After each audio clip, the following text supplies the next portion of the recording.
Hi, Leo neighbors. Hope everyone's well, and life is treating you well. So, I recently saw something that a friend of mine actually got to write, and it sort of brought up a lot of things. So I'm going to talk about it a little.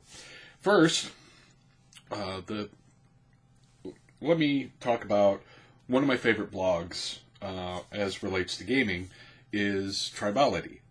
Maybe Tribality? Could be Tribality, but Tribality.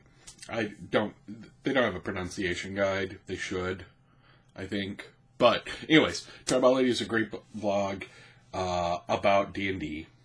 They put out a regular range of content. It's not bad. I enjoy reading their content, and not just the ones written by my friend Brandis, who I've known forever. But they cover D&D and D&D related games like Pathfinder and what have you, and of course news that relates to those things as well. But in particular, one of my favorite features on Tribality was this history of classes. Now, this is not in fact about socioeconomic classes, because that would be a very long series of articles and probably not as much fun for gamers as actual, classes as found in D&D.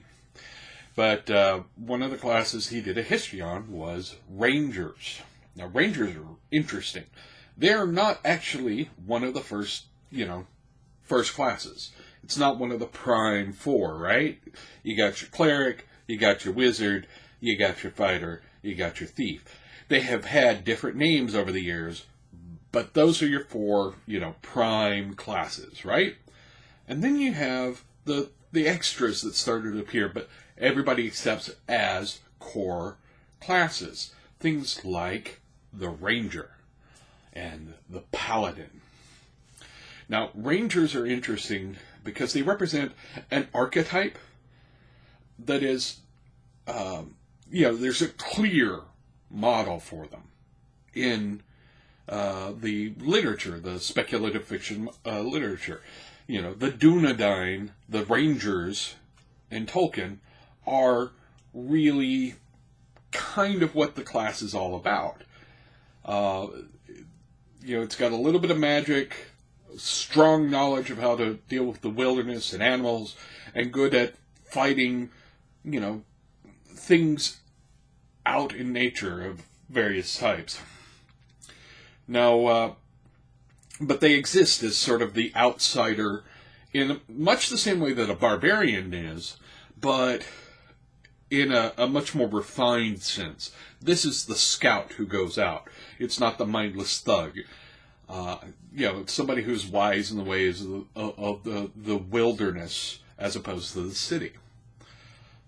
So it makes for an interesting class to play. And there have been other speculative fiction models, and even some real history ones. If you want a fascinating read about the Texas Rangers. They are understandably famous because they were an odd band of ne'er-do-wells who spent too much time out in the wilderness, but somehow managed to do some good along the way. They did some bad, too, but we'll put that aside. So, coming back to the thing that my friend Brandis wrote, it's called By Flame, Storm, and Thorn, and it's a set of 3 different extra archetypes for Rangers. And this is kind of neat to me. This is one of those artifacts of 5th edition, really. 5th edition is kind of beginning to pull the same level of creating for yourself interest that 3rd edition had, which is good, because you get a lot of creative types. The bad is sometimes you end up with the bad ones. Go on the DM's Guild. Some of the stuff that you find there is actually really quite excellent. Some of it is not. And, you're going to find that range. That's the downside of having such an open sort of publishing format is, yes, you get lots and lots of material, but sometimes not all of it's good. This is actually pretty good.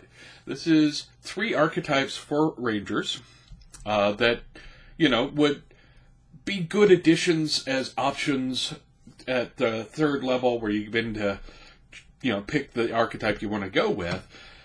This one has 3, and it's the first one is the Lantern Bearer. And this is an interesting image.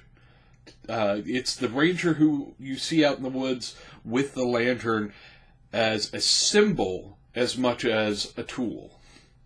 He's a symbol of the light and the darkness, the guy who leads you back to where you need to be. A lot of the abilities he has are related to what he can do with that light. He spins spells, basically, through that light to do interesting things. And it's all about, he's the scout that is the light in the darkness, that finds you out in the woods and says, no, let me get you to safety. And I think that's a really neat idea. It's a nice archetype to play with. They get to use the lantern as a blunt weapon, actually, with some cool fire abilities and some healing abilities. And it's a neat idea. I like it. The next one is Stormcloak. Now, the Stormcloak is, it's an interesting sort of variation, I think, on the Stormcrow. Because the Stormcrow is someone who only shows up to warn you of terrible things coming, right? The Stormcrow. Well, the Stormcloak is sort of along the same line, but they are actually much more tightly focused on sort of a theme to their magical abilities. They have a lot of lightning-related abilities that they use in their their spell side of their abilities. They're still primarily kind of fightery types, but they use lightning-themed abilities. Now, the one I actually was the most impressed with is the Thorn Guard, which is a ranger archetype that's built around building traps out in the wilderness. Now, I don't know if this is good. There's an example I can think of that actually fits this model quite well. If you've ever seen the original Rambo movie, First Blood, it's which was had a high concept idea behind it that was a little less,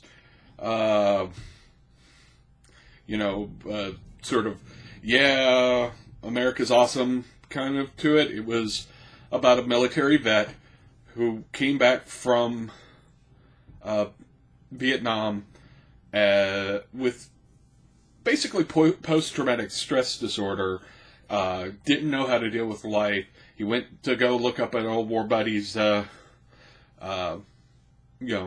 when he was up in the Pacific Northwest, gets hassled by some really stupid cops, and he escapes into the wilderness and kills a lot of people, essentially setting traps for them.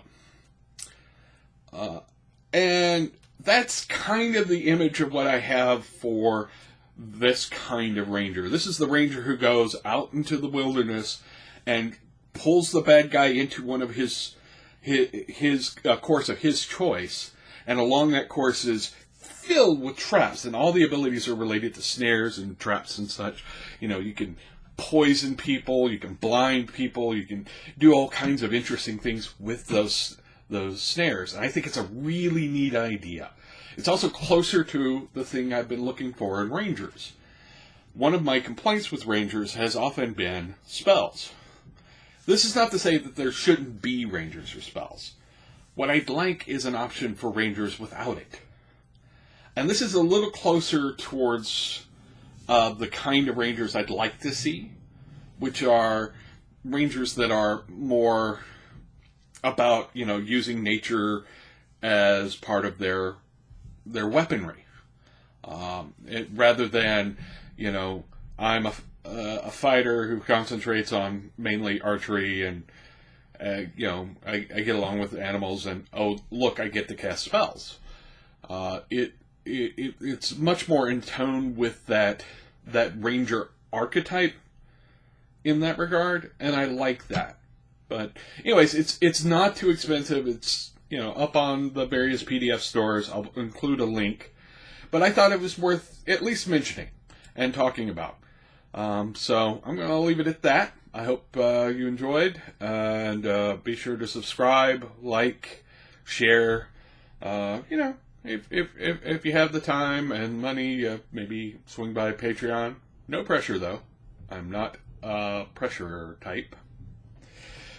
But I will be back tomorrow and have more to talk about then. But see ya.